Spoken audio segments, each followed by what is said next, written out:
I was standing in a courtroom, silently gripping the edge of the table in front of me, when my ex-husband's new wife pointed right at me and said loud enough for everyone to hear, "She's a gold digger. She only married him for money." The words didn't surprise me. Celeste had always hated me, even before Derek married her. But hearing it said out loud in front of the judge, in front of lawyers, in front of my daughter, it burned. I felt the heat rise in my chest, but I said nothing. I didn't flinch. I didn't cry. I didn't defend myself. Then Derek's lawyer, Mr. Klein, added fuel to the fire. He leaned forward and said with confidence, "There's a clear financial motivation here, Your Honor. Ms. Langley benefited significantly from Mr. Langley's income during the marriage. We believe her current financial demands reflect the same pattern." He was smooth, smug, and perfectly rehearsed.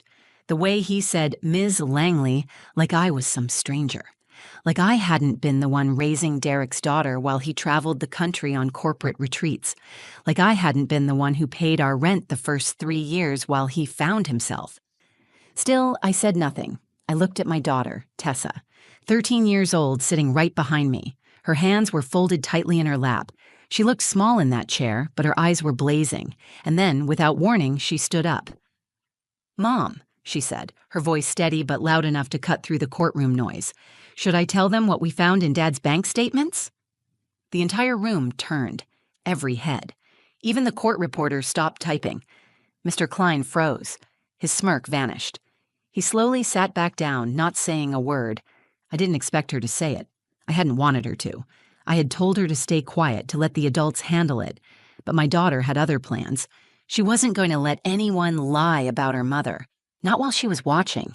In that moment, everything changed. Before the courtroom, before the accusations, and before my daughter stood up, I was just trying to hold the pieces of my life together. After the divorce, it was like waking up in someone else's house every day. The walls were bare. My name wasn't on anything important anymore. I went from being Mrs. Langley to Mira, the woman who got left. Most people don't realize how fast things unravel when your husband walks out on you and replaces your entire life like it was just an outfit he grew tired of. Derek and I were married for 14 years. We met at the University of North Carolina. I was a junior studying education. He was this ambitious business major with a big smile and expensive dreams. I fell for him hard. Back then, he didn't have much, but he talked like someone who would. I believed in him. I worked nights at a diner to help cover his tuition and bills when he lost his internship. I put my own degree on pause when we found out I was pregnant. That was the start of everything, Tessa. I built my world around that little girl. While Derek worked his way up the corporate ladder, I stayed home, cooked, cleaned, packed lunches, and took pride in being the support system he claimed he needed. I thought that made me a partner. I thought we were a team. But success changed him. Or maybe it revealed who he always was. By the time Tessa was 10, Derek had stopped coming home on weekends. He was traveling more, spending holidays in hotel suites alone. The distance between us wasn't just emotional, it was strategic. I later found out he had been sending money to a woman named Raina. I didn't know it then, but she'd been in his life far longer than Celeste. When I confronted him about the lies, he didn't even deny it. He told me, "You've had it easy for years. You should be grateful." Grateful. For being cheated on. For raising our daughter alone while he built a second life behind my back. When he left, he didn't just take half the bank account. He took the house, the insurance, the car we shared, everything. I had to fight just to keep the small monthly alimony and primary custody of Tessa. He fought me on every decision, always claiming I was trying to bleed him dry. Meanwhile, he had a brand new home with a designer kitchen and a woman who dressed like a magazine cover. Celeste was younger than me. She had opinions about my parenting, my finances, my appearance. I never spoke to her directly, but she made sure I knew what she thought of me. She once left a voicemail saying, "Women like you are the reason men stop believing in love." I saved it. I don't know why. Maybe it reminded me that no matter how cruel she sounded, I wasn't imagining it. Despite everything, I stayed focused on Tessa. We had a small apartment 2 blocks from her school. I started tutoring part-time and eventually landed a position teaching 3rd grade. We didn't have much, but we had peace. I made homemade dinners. She helped me grade papers. On weekends, we baked. Sometimes we just sat on the floor watching old sitcoms with a bowl of popcorn and a stack of homework between us. It wasn't glamorous, but it was honest. Then a letter arrived. Derek was contesting our custody arrangement. He wanted joint custody, which would reduce my child support by half. His lawyer claimed I wasn't providing a financially stable environment. He had no issue with my parenting. He just didn't want to pay for it. I remember sitting on the edge of my bed, holding the letter, feeling like someone had knocked the air out of me. I wasn't angry. I was tired of having to defend my worth to people who had no idea what I had sacrificed. Tessa found me crying that night. She didn't say anything at first. She just sat next to me and held my hand. Then she whispered, "You don't have to fight him alone." "I know things, Mom. I see things." I didn't ask what she meant. I just hugged her and said, "You're a kid, Tess. You shouldn't have to carry this." But in her mind, she wasn't just a kid. She was my witness, and she was paying attention. The courthouse was cold. Not physically, I had on my nicest coat, but emotionally. Everyone in that room had already chosen sides. Derek sat to my right at the opposite table, arms folded, jaw tight. Celeste was next to him in a fitted blazer and heels, too high for a legal hearing. Her nails clicked against her phone screen. I could hear them even over the quiet hum of whispered conversations and shuffling papers. I sat alone with my attorney, a younger woman named Kayla Myers. She was sharp and kind, but under pressure. Derek's legal team had filed a motion that would change everything. If the judge agreed that I didn't provide a financially secure environment for Tessa, I could lose primary custody. It wouldn't just be about money. Tessa would be split between two homes, her routines disrupted, her voice pushed to the background. I glanced at her in the back of the courtroom. She had insisted on coming, even though I begged her to stay home. She wanted to hear everything. She said if they were going to talk about her life, she deserved to be there for it. I couldn't argue with that. The hearing started quietly. Judge Reinhardt reviewed our file without expression. Then Mr. Klein, Derek's attorney, stood and began his opening remarks. He walked the room like it was a stage, his voice perfectly paced, carefully persuasive. "Your Honor, this isn't about limiting a mother's access to her child. This is about protecting a child's best interest.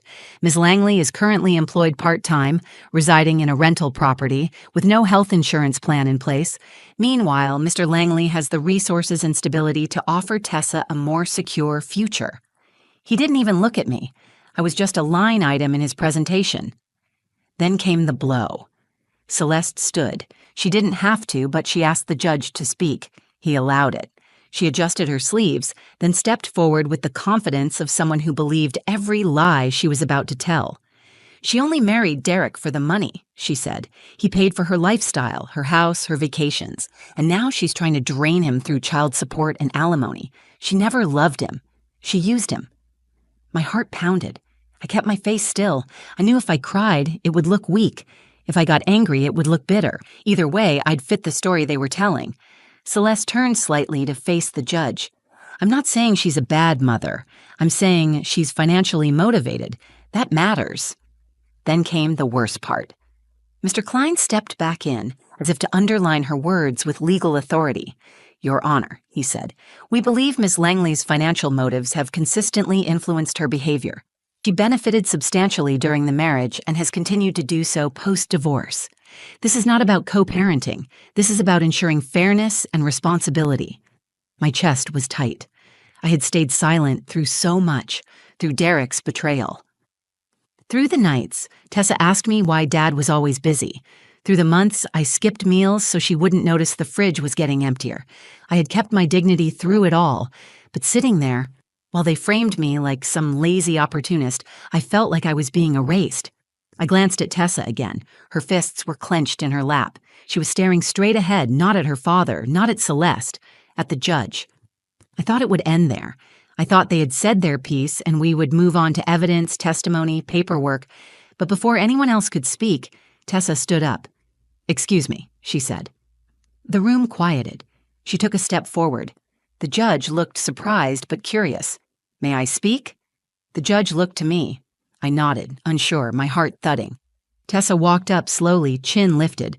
Her voice was steady. "I just have one question. Mom, should I tell them what we found in Dad's bank statements?" Gasps were audible. Mr. Klein blinked like he had misheard. Celeste's face tightened. Derek shifted in his seat. Tessa looked straight at me. She wasn't angry. She was calm, almost tired. Tired of pretending she didn't know. Tired of watching people lie about her mother. I didn't answer her out loud, but I knew there was no stopping her now. Everything was about to change. I didn't tell her to speak.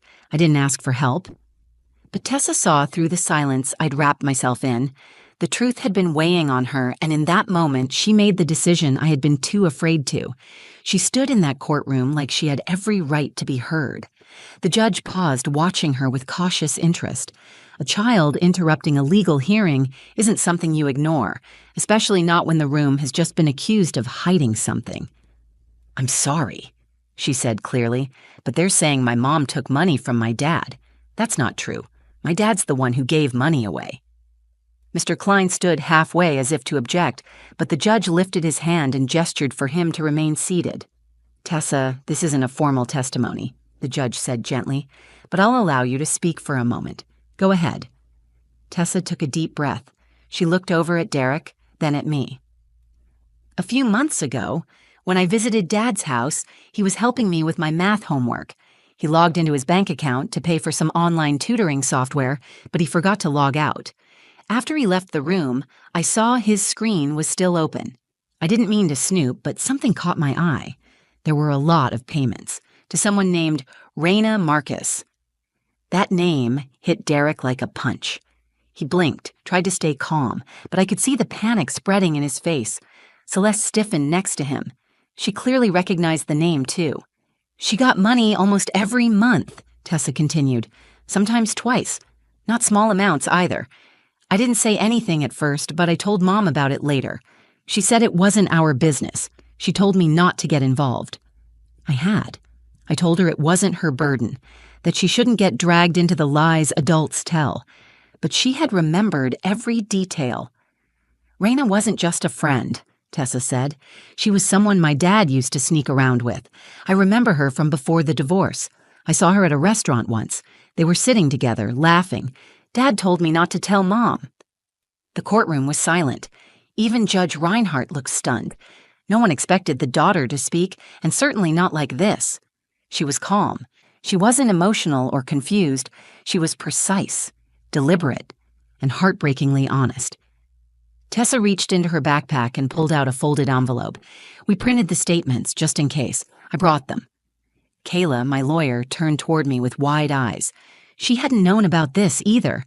I hadn't given the documents to her because I didn't plan to use them. I didn't want to throw dirt. I wanted to win with dignity. But my daughter had different instincts.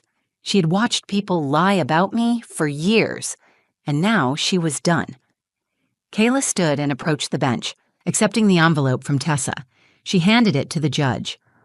"Your Honor, I was unaware of this evidence, but if permitted, I believe it is relevant to the claim of financial motivation." The judge opened the documents. He read in silence. Page after page of Derek's secret transfers, thousands of dollars, all while claiming I was the one bleeding him dry. Mr. Klein stood up again, but this time more cautiously. "Your Honor, we object to the use of materials obtained without consent." The judge raised a hand. "She accessed them while in her father's home, while he was logged in. It's not technically a breach, but I'll make a ruling on admissibility later. For now, I've seen enough to understand the broader picture." Derek looked furious. Celeste stared straight ahead, her jaw clenched. I could see her mind working, rethinking every story Derek ever told her. That wasn't my concern anymore. The balance in the room shifted. No one was calling me a gold digger now. No one was pretending Derek had nothing to hide. I stood, walked to Tessa, and gently pulled her into my arms. "You didn't have to do that," I whispered. "I wanted to," she said. "You always protect me. I thought maybe it was time I did the same." I kissed the top of her head. For the first time in years, I felt like I wasn't fighting alone. The judge took his time reviewing the bank statements. Each turn of the page sounded louder than the last. No one dared speak. Even Derek's lawyer, who had paced the room with arrogance just moments before, sat frozen in his chair. His confidence had vanished. Judge Reinhardt finally looked up. "Mr. Langley, can you explain these recurring transfers to Ms. Raina Marcus?" Derek cleared his throat, then tried to smile. She was an old friend. I helped her out during a rough patch. The judge raised an eyebrow. A rough patch that lasted 3 years, with payments totaling over $60,000? Derek shifted in his seat. It wasn't consistent. Some of those were reimbursements. Does someone not related to you, not on your taxes, and not mentioned in your financial disclosures? The judge's tone was steady, but each word hit like a gavel. You claimed financial hardship under oath, Mr. Langley. You accused Ms. Langley of excessive demands while hiding tens of thousands of dollars in private disbursements. I didn't smile. I didn't gloat. I watched Derek shrink into himself while the weight of his lies pressed down on him. Celeste didn't move either. Her eyes never left the floor. Mr. Klein tried to recover. Your Honor, even if these transactions are outside the scope of our original claim, they don't disprove our central argument. The judge cut him off. What they do is severely undermine your credibility. You accused Ms. Langley of financial manipulation, yet your client was funding a separate relationship behind closed doors. That changes the context of this entire case. The room was silent. Kayla gave me the slightest nod. I understood what it meant. The judge wasn't just reconsidering child support. He was reconsidering the entire custody motion. Celeste finally broke the silence. She stood abruptly and turned toward Derek. You told me she was bleeding you dry, she said, her voice low but sharp. You told me you couldn't afford to cover both homes, and you were sending money to her the whole time? Derek tried to hush her. Celeste, not now. She pulled her arm out of his reach. No, this is exactly the time. You humiliated me in this courtroom. You dragged your daughter into this. And for what? To hide the fact that you were lying to all of us? She stormed out of the courtroom. Derek didn't go after her. The judge leaned forward. This case was brought to question the fitness and financial stability of Ms. Langley. Based on the evidence, I find that concern unfounded. In fact, I see a consistent pattern of integrity and restraint on her part.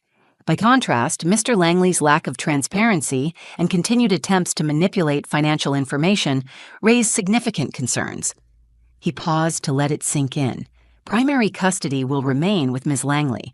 Child support will remain unchanged. Furthermore, the court will recommend a full financial audit of Mr. Langley's assets to determine if any further legal action is appropriate. I felt the breath return to my chest. Not relief, something deeper. Validation. I had spent so long proving I wasn't what they said I was. I didn't have to anymore. Tessa slipped her hand into mine. She didn't say anything, but her grip was firm. Her chin lifted like she was proud of what she had done. I looked at her and knew she would never forget this day, not because her father got caught, but because she told the truth, and it mattered. As we stepped into the hallway, people moved out of our way. The same people who had whispered when Celeste called me a gold digger now looked at me with something closer to respect, or maybe guilt. Kayla turned to me before she left. You didn't just win, Mira. You showed everyone who you are. I nodded, but my eyes were on Tessa. I already knew who I was. I just wanted her to see it, too. She already had.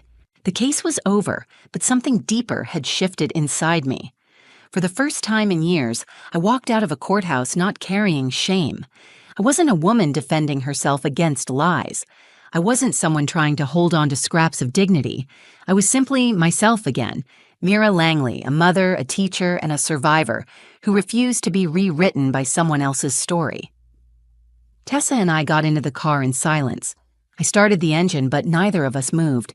She was staring out the window, chewing on the edge of her sleeve, the way she did when her thoughts were too big for words. You did something really brave today, I said, but I need to ask, are you okay? She nodded, then looked at me. Yeah, I just didn't think it would feel so heavy afterward. I reached over and took her hand. That's because you stood up for something real. Telling the truth can be heavy, but you did it with strength. I'm proud of you. She looked back out the window. I didn't do it for me. I know, I said, but you showed everyone the kind of person you are, and that matters more than anything they said about me. We went home to our small apartment. The wall still needed repainting, and the bathroom faucet still whined when you turned it too hard, but it felt warmer somehow, more ours, more earned. That night, after dinner, I tucked her in and sat beside her bed while she flipped through a comic book she'd read a dozen times. I brushed a strand of hair from her forehead and kissed her cheek. "Mom?" she asked. "Yeah? I know you didn't want me to say anything in court. Were you mad?" I thought about it for a second. I was scared. Scared it would backfire, scared they'd twist it and make it worse. But you weren't reckless, you were right. She smiled. "I didn't want them to lie about you anymore. You're not what they said." I squeezed her hand. "Neither are you." After she fell asleep, I sat in the kitchen for a long time. I opened the folder of paperwork I had once kept hidden, documents Derek never thought I'd organize, records he never imagined I'd keep. I had protected him for so long, not out of love, but out of habit. I wanted to believe there was still dignity in silence. But silence only works when you're surrounded by people who respect it. That courtroom had taught me something I hadn't wanted to admit. Staying quiet to keep the peace only works when you're not the one being attacked. I wasn't quiet anymore. Neither was my daughter. I didn't know what would happen next with Derek and Celeste. Whether they would stay together or fall apart didn't matter to me. I didn't need them to collapse for me to feel whole. Their cruelty didn't define me, and their judgment no longer held weight. What I carried out of that courtroom wasn't revenge. It was clarity. They called me a gold digger because it was easier than calling themselves out. They tried to reduce my sacrifices to dollar signs and court documents, but they forgot who had the real power. Me, the woman who kept going even when everything was taken. Me, the mother whose daughter saw her worth before the world did. I stopped chasing justice and started standing in it. At work, my colleagues asked how the hearing went. I smiled and said it was settled. I didn't share the drama, the tension, or the silence that followed my daughter's question. That moment was ours. It didn't need to be retold like gossip. It was part of our story now, one we owned, one no one else could narrate for us. The next morning, as Tessa got ready for school, she looked taller somehow. She pulled her hoodie over her head, slung her backpack over one shoulder, and smiled at me like nothing could knock her off balance. "Ready?" I asked. "Always," she said. So was I. I wasn't a gold digger. I was a mother. And they will never forget the day my daughter reminded them who I really was. If this story meant something to you, if you've ever been underestimated, silenced, or misjudged, I hope you know now that your truth has power. And sometimes it just takes one voice, like my daughter's, to remind the world of it. If you felt something while watching, please like the video, share it with someone who needs to hear it, and leave a comment below. I read every single one. And if you want more real emotional stories like this one, subscribe to the channel and turn on notifications so you never miss a moment that matters. Thanks for being here. Your time, your heart, and your voice all matter.